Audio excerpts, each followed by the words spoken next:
הבאנו שלום, הבאנו שלום, הבאנו שלום. సర్వ సృష్టికర్త, జీవన మరణ దాత, సర్వేశ్వరుడైన ఘనమైన యేసు ప్రభువారి దివ్యనామంలో యూట్యూబ్ ద్వారా వీక్షిస్తున్న మీకందరికీ శుభములు, దీవెనలు ఆ ప్రభు ద్వారా వచ్చే ఆశీర్వాదం తెలియజేస్తున్నాను. రండి, ఈ ప్రభు దినమందు లూకా సువార్త, మరి క్రొత్త నిబంధనలో 3వ సువార్త లూకా సువార్త. ఈ లూకా సువార్త 24 అధ్యాయాలు ఉన్నాయి, 1151 వచనాలు ఉన్నాయి. Luke's Gospel has 24 chapters with 1151 verses. The key words is taken from chapter 19 verse 10. ముఖ్యమైన మాట లూకా సువార్త 19:10 నేను చదువుతున్నాను. నశించిన దానిని వెతికి రక్షించుటకు మనుష్య కుమారుడు వచ్చిందని అతనితో చెప్పాను. ఇది ఒక అద్భుతమైన సువార్త, లూకా సువార్త. మరి లూకా గురించి అనేకమైన మాటలు చెప్పవచ్చు. లూకా ఎందుకంటే అపోస్తల కార్యం కూడా లూకా రాశాడు. మరి చాలా చరిత్రకారుడు. ఇతను యూదుడు కాదు, అయితే గ్రీకు భాష పండితుడు. కొలస్సీ 4:4 ప్రకారంగా మరి పౌలు గారితో అంటే సన్నిహితుడిగా ఉన్నాడు. అలాగే పౌలు గారితో కలిసి ప్రయాణం చేశారు. తర్వాత చాలాసార్లు అపోస్తల కార్యంలో కూడా మేము అనే మాట వాడుతుంటాడు. ఆ మేము అనే మాట ఏంటంటే లూకా మరియు అపోస్తలుడైన పౌలు గారు. అలాగే 16, 10, 26, 28, 16లో మేము అనే మాట కనపడుతుంది. క్రీస్తు ప్రభు వారి జీవితాన్ని ఓ క్రమబద్ధమైన చరిత్రగా వ్రాసిన అసమానమైన గ్రీకు భాషా పండితుడు లూకా. అంచేత ఇది అద్భుతమైన సువార్తగా దీన్ని మనం జ్ఞాపకం చేసుకుంటూ ఉంటాం. సరే, లూకా సువార్త అదే గ్రంథ విశ్లేషణకు వెళితే చాలా విషయాలు ఉన్నాయి దీంట్లో, కొన్ని మనం జ్ఞాపకం చేసుకుంటాం.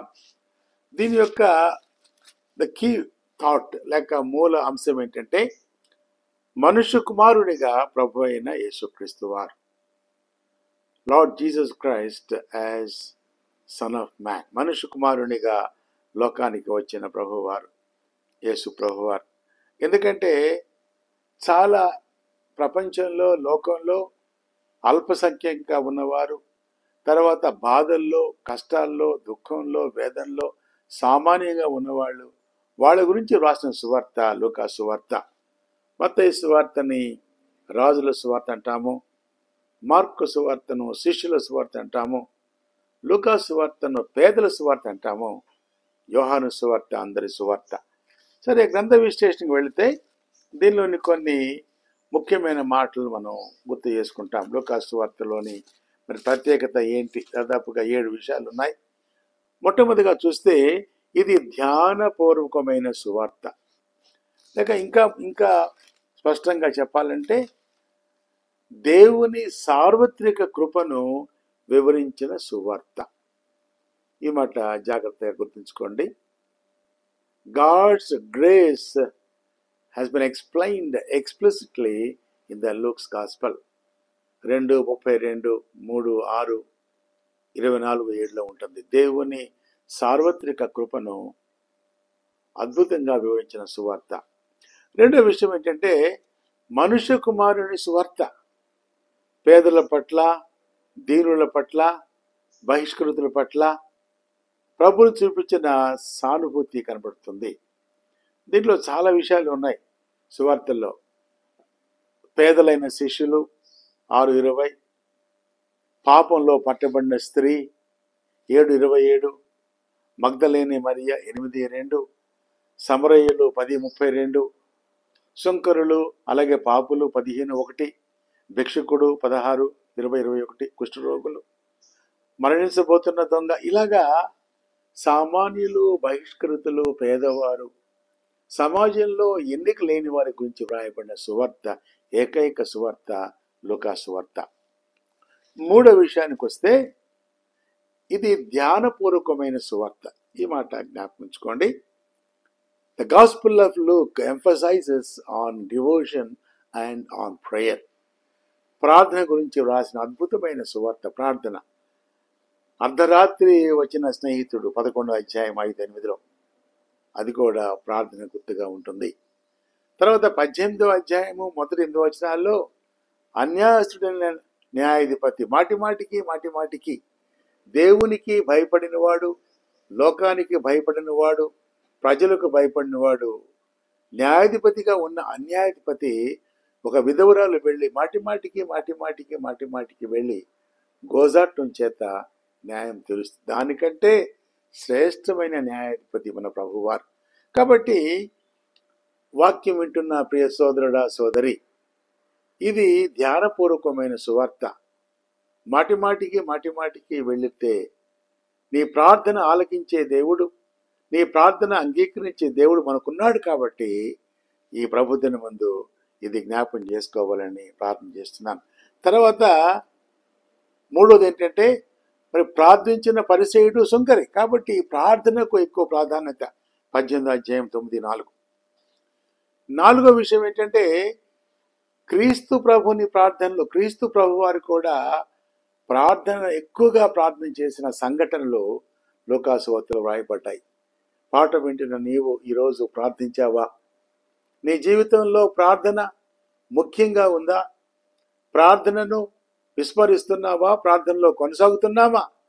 ఒక ప్రశ్న నీవు నాకు నేను వేసుకొని, తర్వాత క్రీస్తు ప్రభు వారి ప్రార్థనలో ఆయన అద్భుతంగా ఉంటుంది. ఆయన మాట బాప్తిస్మ సమయంలో ప్రార్థన 3:21, అరణ్యంలో 5వ అధ్యాయం 16లో ప్రార్థన, శిష్యుల ఎంపికలో ప్రార్థన 6:12, రూపాంతరంలో ప్రార్థన, పరలోక ప్రార్థనకు ముందు కూడా ఆయన ప్రార్థించినాడు.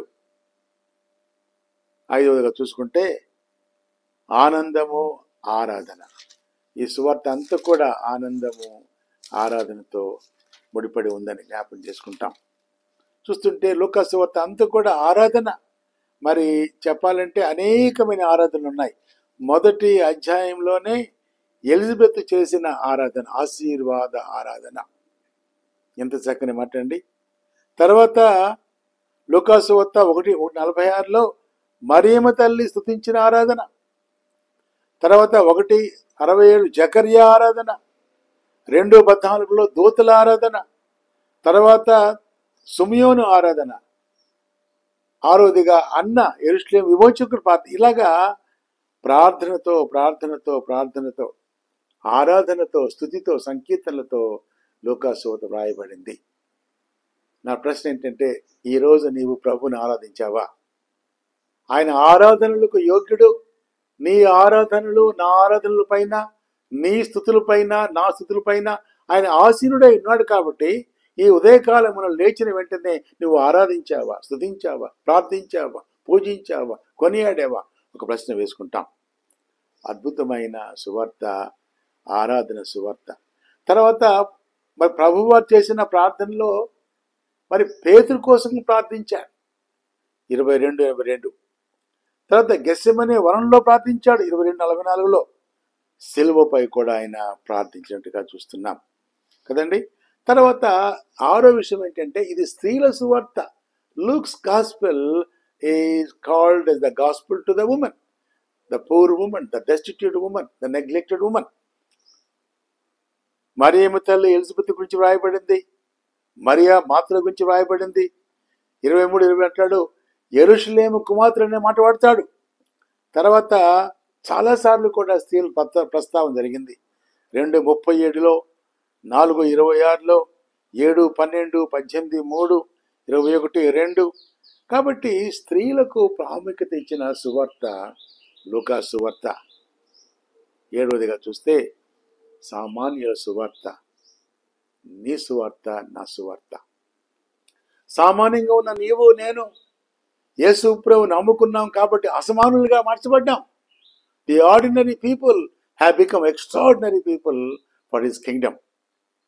సమరయుడు, తప్పిపోయిన కుమారుడు, సిలువపైన దొంగ రక్షించబడ్డ చిన్న ప్రార్థన ద్వారా, చిన్న పశ్చాత్తాపం ద్వారా దేవుని మాట వింటున్న నీవు లూకా సువార్త ద్వారా ఈ గ్రంథ విశ్లేషణలో ఓ సామాన్యమైన సువార్తగా కనపడిన జీవితాలు మార్చివేసే సువార్త, జీవితాలు మార్చివేసే నాథుడు, రక్షకుడు, పాప విమోచకుడు ప్రభువైన యేసుక్రీస్తు వారు. కాబట్టి వాక్యం వింటున్న ప్రియ సోదరుడా సోదరి, నా మాట దేవుని మాటగా విని మారు మనసు పొంది ఆరాధించేవారిగా ఉండాలని ప్రభు పేరిట కోరుకుంటున్నాను.